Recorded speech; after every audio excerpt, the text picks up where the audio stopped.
Chapter 10. The Blessed Trinity sends the Archangel Gabriel as a messenger to announce to Most Holy Mary that she is chosen as the Mother of God. For infinite ages had been appointed the convenient hour and time in which the great mystery of piety, which was approved by the Spirit, prophesied to men, foretold to the angels, and expected in the world, was to be drawn from the hidden recesses of the divine wisdom, in order to be appropriately manifested in the flesh. The plenitude of time had arrived, that time which, until then, although filled with prophecies and promises, was nevertheless void and empty, for it wanted the fullness of the Most Holy Mary, by whose will and consent all the ages were to receive their complement, namely, the eternal Word made flesh, capable of suffering and redeeming man. Before all ages this mystery was prearranged in such a way that it should be fulfilled through the mediation of this heavenly maiden. Since now she existed in the world, the redemption of man and the coming of the only begotten of the Father was not longer to be delayed, for now he would not need to come and live as if by sufferance merely in tents or in a strange house, but he could enjoy a free welcome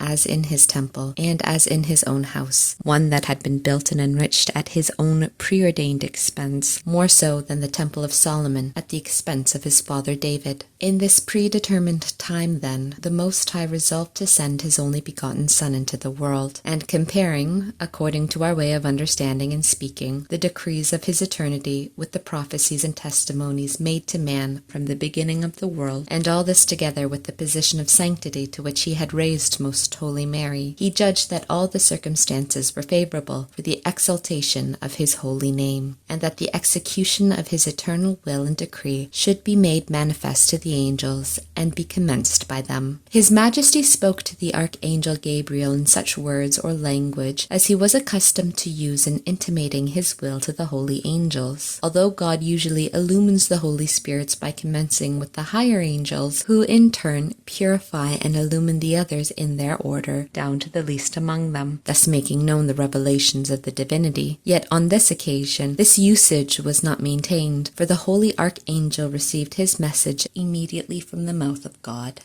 At the bidding of the divine will, the holy Gabriel presented himself at the foot of the throne, intent upon the immutable essence of the Most High. His Majesty then expressly charged him with the message which he was to bring to the Most Holy Mary, and instructed him in the very words with which he was to salute and address her. Thus the first author of the message was God himself, who formed the exact words in his divine mind, and revealed them to the holy Archangel for transmission to the most pure Mary. At the same time the Lord revealed to the holy Prince Gabriel many hidden sacraments concerning the Incarnation. The Blessed Trinity commanded him to betake himself to the heavenly maiden, and announced to her that the Lord had chosen her among women to be the mother of the Eternal Word, that she should conceive him in her virginal womb through operation of the Holy Ghost, without injury to her virginity. In this and in all the rest of the message, which he was to declare and manifest to this great Queen and Mistress, the Archangel was instructed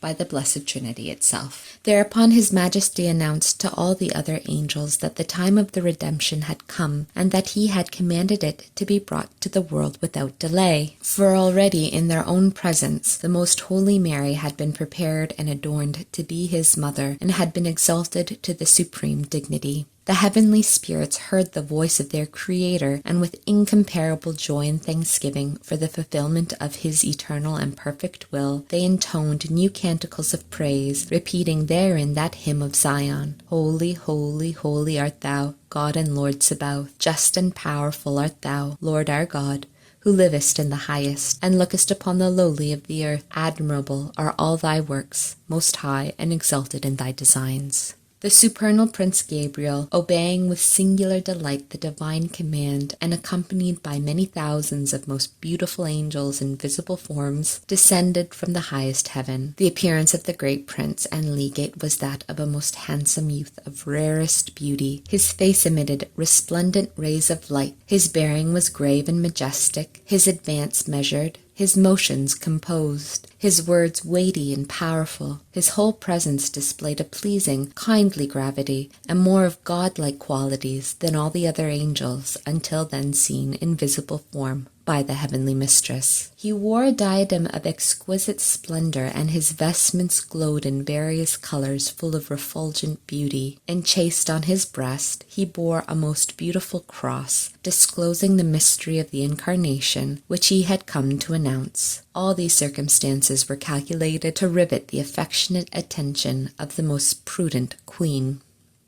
The whole of this celestial army, with their princely leader, holy Gabriel, directed their flight to Nazareth, a town of the province of Galilee, to the dwelling place of most holy Mary. This was a humble cottage, and her chamber was a narrow room, bare of all those furnishings which are wont to be used by the world in order to hide its own meanness and want of all higher goods. The heavenly mistress was at this time 14 years, 6 months, and 17 days of age, for her birthday anniversary fell on the 8th of September, and 6 months, 17 days had passed since that date, when this greatest of all mysteries ever performed by God in this world was enacted in her. The bodily shape of the heavenly queen was well proportioned, and taller than is usual with other maidens of her age, yet extremely elegant and perfect in all its parts. Her face was rather more oblong than round, gracious and beautiful, without leanness or grossness, its complexion clear, yet of a slightly brownish hue, her forehead spacious yet symmetrical, her eyebrows perfectly arched, her eyes large and serious, of incredible and ineffable beauty and dove-like sweetness, dark in color with a mixture tending toward green, her nose straight and well-shaped, her mouth small, with red-colored lips, neither too thin nor too thick.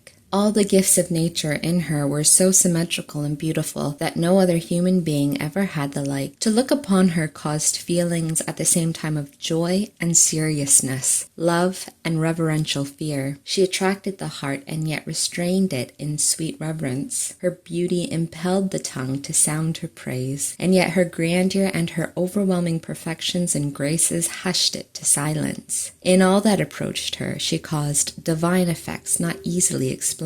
She filled the heart with heavenly influences and divine operations, tending toward the divinity. Her garments were humble and poor, yet clean, of a dark silvery hue, somewhat like the color of ashes, and they were arranged and worn without pretense, but with the greatest modesty and propriety. At the time when, without her noticing it, the embassy of heaven grew nigh unto her, she was engaged in the highest contemplation concerning the mysteries which the Lord had renewed in her by so many favors during the 9 preceding days. And since, as we have said above, the Lord himself had assured her that his only begotten would soon descend to assume human form, this great queen was full of fervent and joyful affection in the expectation of its execution, and inflamed with humble love, she spoke in her heart, "Is it possible that the blessed time has arrived in which the word of the eternal Father is to be born and to converse with men, that the world should possess him, that men are to see him in the flesh, that his inaccessible light is to shine forth to illumine those who sit in darkness? Oh, who shall be worthy to see and know him? Oh, who shall be allowed to kiss the earth touched by his feet? Rejoice, ye heavens, and console thyself, O earth. Let all things bless and extol him, since already his eternal happiness is nigh. O children of Adam, afflicted with sin, and yet creatures of my beloved, now shall you raise your heads and throw off the yoke of your ancient servitude. O ye ancient forefathers and prophets, and all ye just, that are detained in limbo and are waiting in the bosom of Abraham, now shall you be consoled, and your much-desired and long-promised Redeemer shall tarry no longer. Let us all magnify him and sing to him hymns of praise. O who shall be the slave of her whom Isaiah points out as his mother? O Emmanuel, true God and man, O key of David, who art to unlock heaven, O eternal wisdom, O lawgiver of the new church, come to us, O Lord, and end the captivity of thy people. Let all flesh see thy salvation.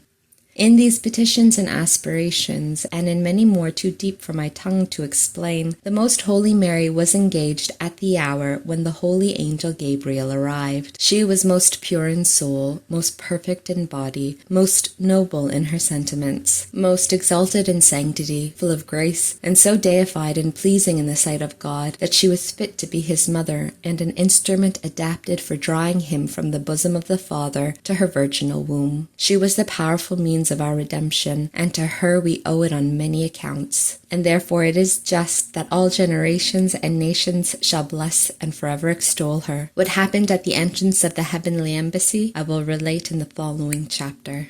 I wish only to state here a fact worthy of admiration, that for the reception of the message of the Archangel, and for the execution of the exalted mystery which was to be wrought in the heavenly lady by her consent, His Majesty left her without any other aid than the resources of her common human nature, and those furnished her by the faculties and virtues of her ordinary condition, such as have been described in the first part of this history. The Most High disposed it thus, because this mystery was to be enacted as a sacrament of faith conjointly with hope and charity, and therefore the Lord provided her with no special aid, leaving her to her belief and hope in His divine promises. Thus prepared, she experienced what I shall try to relate in my inadequate and limited terms. The greatness of these sacraments makes my ability to explain them appear so much the more insufficient.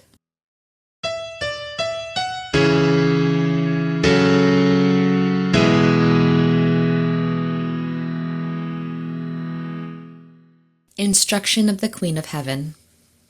My daughter, with special affection I manifest to thee now my will and desire that thou make thyself worthy of the intimate and familiar converse with God, and that for this purpose thou dispose thyself with great zeal and solicitude, weeping over thy sins, and forgetting and rejecting all the visible things, so that thou have no thought henceforth for any other thing outside of God. Therefore thou must begin to practice all that I have taught thee until now, and whatever I will teach thee in the balance of this history, I will accompany thee and guide thee on the course with which thou must maintain in this familiar intercourse, and in regard to the favours which thou receivest through his condescension, entertaining him in thy heart by means of the faith, light, and grace given to thee. If thou dost not first conform to this my admonition and prepare thyself accordingly, thou wilt not reach the fulfilment of thy desires, nor shall I reap the fruit of my instructions, which I give to thee as thy teacher. Since thou hast found without any merit of thine the hidden treasure and the precious pearl of my teachings and instruction, despise all other things in order to possess and secure for thyself this prize of inestimable value, for with it thou shalt receive all other goods, and thou wilt make thyself worthy of the intimate friendship of the Lord and of his perpetual indwelling in your heart. In exchange for this great blessing, I desire that thou die to all earthly things, and that thou offer the thankful love of an entirely purified will. In imitation of me, be thou so humble that as far as thou art concerned, thou be persuaded and convinced of thy entire worthlessness and incapability, not meriting to be considered even as a slave of the servants of Christ.